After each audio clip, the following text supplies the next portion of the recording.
За өдрийн мэнд хүргэе. Стандартчлалтай холбоотой шинээр боловсруулагдж байгаа хуулийн төсөл төр үндсэн үзэл баримтлалыг бас төрүүлж асуумаар санагдаж байна. Бид нар төрийн одоо хүн сурталаас гаргаж бизнес эрхлэгч нараа дэмжинэ гэж ярьдаг хэрнээ яг энэ стандарт тохирлын гэрчлэгээ одоо энэ үнэлгээ гих мэт зүйлсүүдээр бол одоо хувийн хвшлээ бол дандаа дарамтласаар ирсэн. Тэгээ шинээр боловсруулагдж байгаа энэ хуулийн төсөл төр миний харж байгаагаар бол бас ахиад энэ төрийн дарамт чинь ороод ирсэн байгаа юм биш үү гэж бол харагдаж байна л да. Стандартчлалын техникийн хороо гээд 15 үн сонгон гаргана гэж байгаа. За тэгээд тохирлын үнэлгээ хийлгэн, тохирлын үнэлгээний байгууллага гэж тусдаа байгаа. Тохирлын гэрчлэгээ болгож байгаа баталгаажуулалтын байгууллага гэдэг. Байгууллага болгоно тусад нь ингэж гаргаж өгсөн зөв зөвтэй юм шиг харагдаж байгаа хэдий чи энэ маань өөрөө бодит амьдрал дээр хүрээд ирэхдээ бизнес эрхлэгч нарт маш хүндрэл суртал болтгоо. Бид нар нэг стандарт батлахын тулд хойно нь ямар хүнд суртал, хүнд үйл ажиллагаа болдог гэдгийг мэднэ. ISO EN стандартуудыг нэгийг харьцах нь нэгээр орчуулад шууд хэрэглэнэ гэж байгаа ч гэсэн Монгол улсад өнөөдөр яг мэрэгжлийн яг хэл найруулга дээр нь монгол хэл дээр орчуулах яг тийм мэрэгжлийн улсууд нь бол байдаггүй, олддоггүй. Дээрээс нь энийг гаргаад хувийн хвшлийнхан өөрсдөө бараг 1-2 жилийг зарцуулаад энэ одоо төслөө боловсруулад гаргаад ирэхэд яг үнэхээр энэ техникийн орон дээр нь тухайн төслийг ойлгож мэддэг хүнш мэрэгжлийн хүмүүс нь байдаггүй. За тэгээд энэ асуудалд маань өөрөө сүултээ бол авилгалуулж хувирдаг.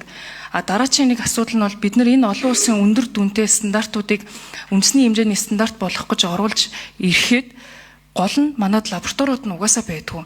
Тэгэхээр энэ нэг өөрөө өөрсдөө хуурсан ажлыг хийх гээд ахиад энэ алдаа маань өөрөө засагдаагүй орж ирж байгаа юм шиг бол харагдаж байна. Тэгэхээр энэ одоо өмнө нь бол мэргэжлийн хяналт дээр байдаг гэсэн одоо стандарт хэмжил зүйн газар дээр байгаа энэ нэг бид нар угаасаа хяналтаа тавьж чадахгүй гэдгийг хүлээн зөвшөөрөх нэг зайлшгүй шаардлага байгаад байгаа. Бид нар энэ дээр арай нэг өөр өнцгөөс харах шаардлагатай байна гэж бол харж байна л да. Тэгэд энэ олон байгууллагууд чинь бүгдээрээ хувийн хвшил дээрээ ахиад нэг гэрчлэгээ аавна, ахиад нэг үнэлгээ аавна гэд одоо тохирлын гэрчлэгийг өмнө 3 жилээр авдаг байсан бол одоо 1 жилээр болгоод гаргацсан. Энийн шалтгаан нь юу юм бэ? Ингээд улам л төрөөс ямар нэгэн зөвшөөрөл авдаг зүйлсүүдийг цаг хугацааг нь ойрхон болгоод тоог нь нэмээд байгаа хандлага харагдаад байна.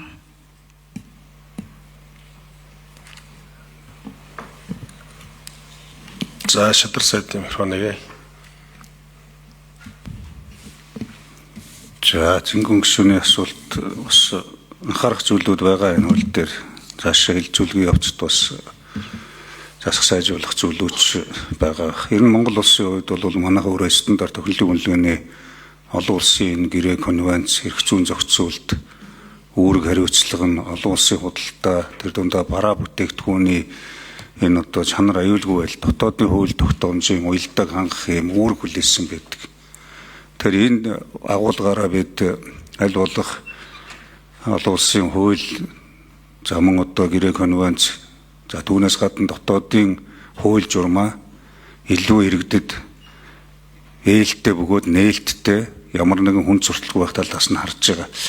Энэ стандартын хууль шинжилэлт оруулж байгаа цааш нь өөрчлөлт хийх гэж байгаа бол зорилго бол ерөөсөө энэ төрийн гүйцэтгэдэг олон шаардлагагүй ажлуудыг мэргэжлийн байгууллагуудаар гүйцэтгүүлэх.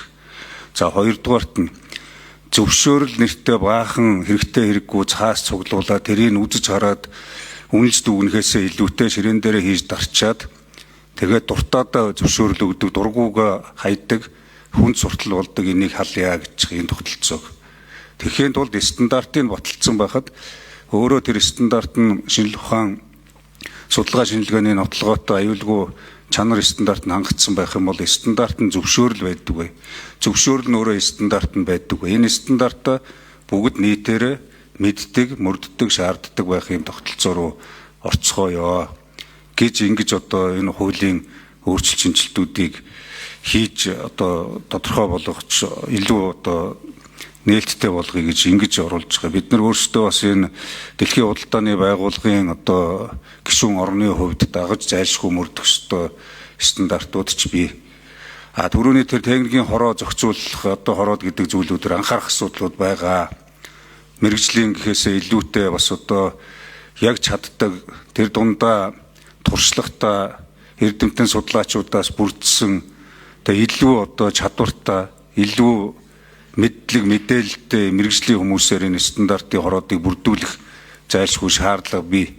Одооны хороод бол яг одоо мэрэгжлийн гэж байгаа хүмүүс байгууллагуудаас бүрдэж байгаа. Ахта энийг цааш нь бидний зах зээлийн зарчмаар за мөн одоо энэ тогтолцоог нь өөрчилж аж ахуй нэгж мэрэгжлийн байгууллагууд олон улсын байгууллага дээрээс нь хөндлөнгийн судалгааны болон төрийн бус байгууллагуудад илүү эрхийн шилжүүлэх шаардлагатай гэж үзэж энэ одоо хуулийн өөрчлөлтийг оруулж ирж байгаа. Ер нь одоо энэ хуулиар бас хязгаарлагдсан, орхигдсон, хаягдсан, уялдаа холбоогүй маш олон асуудлууд бий.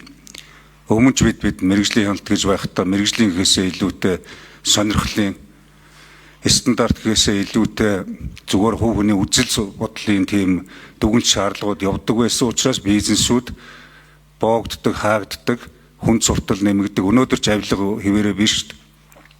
Өнөөдөр эмнэлэгт хүүхдэд төрүүлэхийн тулд 4 сая төгрөгийн ахуул өгж яана гэдээ иргэн уйлаад ярьж байгаа. Энийн цаана стандарт байхгүй учраас хүн төрөх, амьдрах, зам эрхээ эдлэх, эрүүл мэндэд хамгаалахад хүртэл хууль бус төлбөр төлдөг болсон энэ тогтолцоог бид шинжлэхийн тулд стандартаа өөрчлөё л гэж. Стандартыг зүгээр нэг цаас болгоо ширээн дээр дарддаг биш. Хүн бүхэн амьдралынхаа соёл болгоё. Өдөр тутмынхаа хөвшил болгоё. Иргэн бүхэн шаарддаг болъё. Эргээд өдөр тутмын соёлын, чанарын, аюулгүй байдлын, хөгжлийн шалгуур болгоё л гэж. Тэгээ энэ дээр мэдээ засах залруулах юмнууд олон байгаах та бүхний